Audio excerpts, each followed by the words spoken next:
Yeah, right here.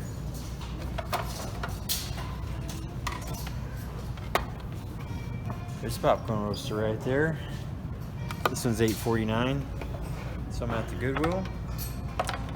And typically you can get these anywhere from $6, or if you want to be a big spender, $8.49. We gotta make sure it works. Follow me to the back of the store.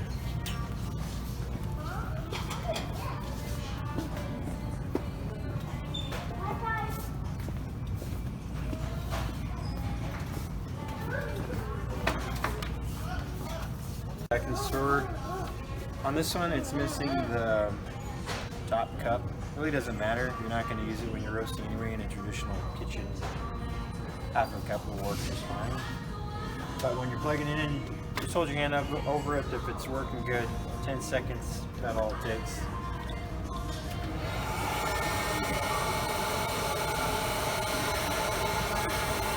Good. All right, we got ourselves a coffee roaster.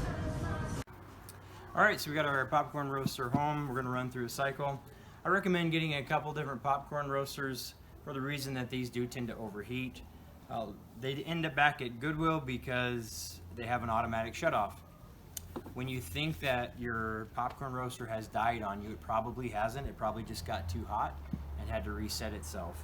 And that's typically from overfilling the popcorn roaster. So we're gonna run through a cycle. Got the green coffee beans.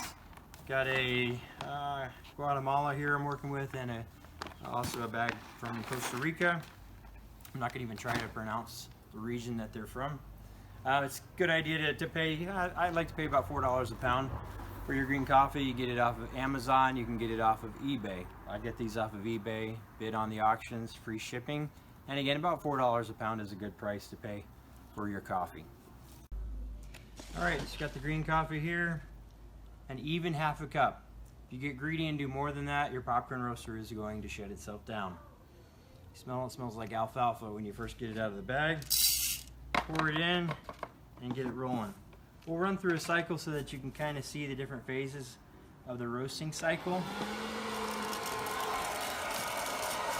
Now this is my style. I like to shake the popcorn roaster. Actually, throughout the cycle,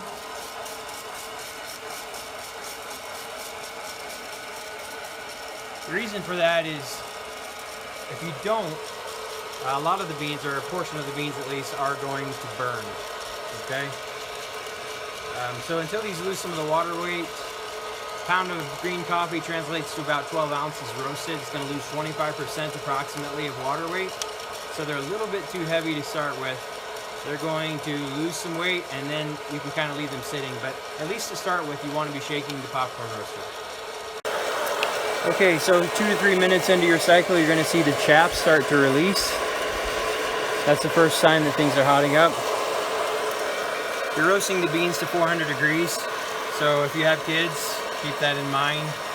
They don't want to be touching these beans when they're first coming out. Also, if you're wearing your socks and you're dropping beans on your feet while you're roasting, you're going to know it. They do get pretty hot. Already the beans are starting to change color. We've gone from a green to more of a light green, blonde looking color at this point. And again, some of that chaff is releasing. Alright folks, so as you can see, coffee roasting is a bit of a messy process. Not something you're going to want to do indoors, especially because at the end of your roasting cycle, there is some smoke, and you'll be setting off the alarms. You can see now the beans are changing more. We're getting to that first crack portion. So in coffee terminology, you're getting to your city and then to full city roast. You can hear them start to crack now.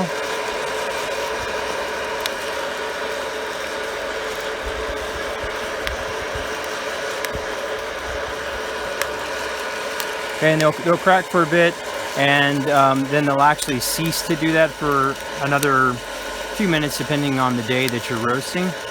And when you're getting into the second crack, which is more of a rapid fire sound, you'll hear that in a little bit, and that signifies where you're getting from that medium roast to your darker roast.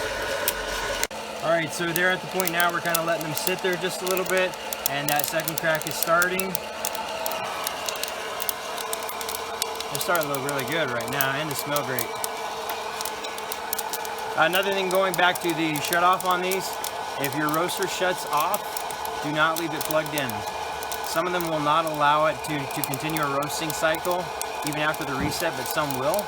So in other words, you can leave it plugged in, it resets itself, and then unfortunately it continues roasting even if maybe you're not in the picture. You don't want to risk burning down the house.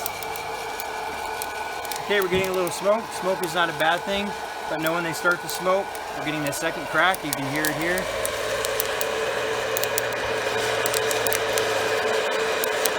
So it's a lot more rapid fire sound. We're getting some smoke. So right about here is where I'm going to take them off. We do have officially a dark roast now.